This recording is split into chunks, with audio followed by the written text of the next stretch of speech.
Shkencëtar kinez do të godasin një asteroid 10 milion kilometra larg. Përse? Cili është plani konkret i Kinës dhe të njohin së bashku. Në komunitetin shkencor njihet gjërësisht se rreth 66 milion vjet më parë, një asteroid me diametër afërsisht 10 kilometra goditi tokën duke quar në rrugën e rreth 75% të specieve përfshirë dinosaurët. Por deri tani janë zbuluar gati 36.000 asteroid që mund rrezikojnë sigurinë e tokës. Prandaj, asteroidët njihen si objektet më të rrezikshme në sistemin diellor dhe përplasja e tyre me tokën është gjithmonë një ndër temat më të nxehta në letërsinë fantastiko-shkencore dhe filmat për katastrofat. Dhe shkencëtarë global kanë menduar disa metoda për të ndërhyrë në orbitën e tyre, si përdorimi i armëve bërthamore, djegja me lazer e të tjera. Ndërto, goditja me një mjet kozmik duke më shpresëdhënësja.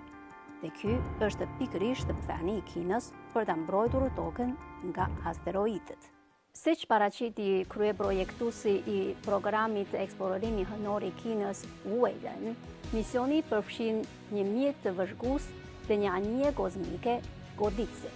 Mjeti vëzhgues do të bëri i pari për të kryer studime nga afër të asteroidit të synuar duke mbledhur parametra fizik.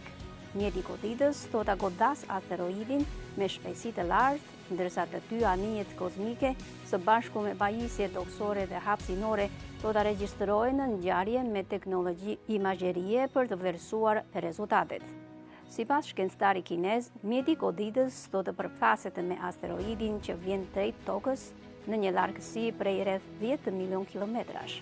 Konvergjenca pritet të prodhojë energji kinetike dhe jashtëzakonshme si një forcë e jashtëme për të ndryshuar orbitën e këtij trupi të vogël qiellor.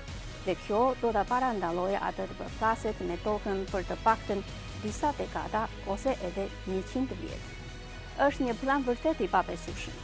Po ta themi me një metaforë, është si të qellosh një miz nga mbi 10 milion kilometra larg. Madje është edhe më e vështirë, sepse si asteroidi, ashtu edhe toka lëvizin me shpejtësi të lartë dhe mjeti i misionit duhet të qëndrojë në hapësirë për muaj ose edhe vite duke korrigjuar vazhdimisht të trajektoren e vet për të goditur me saktësi asteroidin që ka diametër vetëm disa qindra metra. Ndërsa për mua si një kineze, gjëja më mbretëllënëse është jo vetëm vështirësia e misionit, por edhe qëndrimi i hapur i Kinës ndaj bashkëpunimit ndërkombëtar për studimin dhe shfrytëzimin e hapësirës. Në krahasim me vendet e zhvilluara, programi hapësinor i Kinës ka pasur një piknisje të vonuar dhe pothuajse ka nisur nga asgjëja. Gjatë rrugës së kërkimit, shkencëtarët kinez kishin shumë dëshirë të komunikonin me homologët ndërkombëtar. Mirëpo ata që e përvetësuan teknologji më parë nuk ishin të gatshëm për këtë.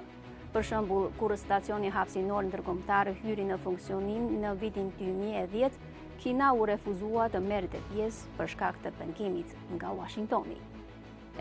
Teksa pas përpjekjesh prej disa dekadash, Kina është bërë një ndër udhëheqësit në eksplorimin e hapësirës, përsëri nuk e ka mbyllur derën e saj.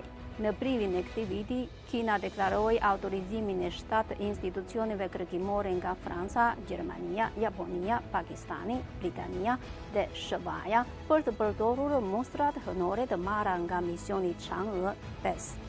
Stacioni hapësinor i Kinës Tiangong ose Pallati i Qiellit është hapur ndaj astronautëve të vendeve të tjera. Dhe Kina ka ftuar edhe partnerë global të bëjnë pjesë në eksplorimin e Marsit me mbledhjen e mostrave nga planeti i Kuq. Ajo u ka bërë edhe thirrje partnerëve globale të punojnë së bashku për të marrë pjesë në planin e kësaj here të mbrojtjes së tokës në monitorimin, paralajmërimin e hershëm, trajtimin në orbit dhe reagimin sistematik që mund të përballohen të gjitha rreziqet e ardhshme. Jo vetëm kaq, gjatë publikimit të këtij plani, shkencëtarët kinezë së bashku me homologët francez shpallën edhe një nismë për krijimin e një shoqate që synon të përqendrojë forcat e qarqeve shkencore ndërkombëtare për të nxitur paqen dhe shfrytëzimin e qëndrueshëm të hapësirës kozmike. Çfarë po prisni? E janë një me kilëm për të mbrojtur së bashku planetin Pluto.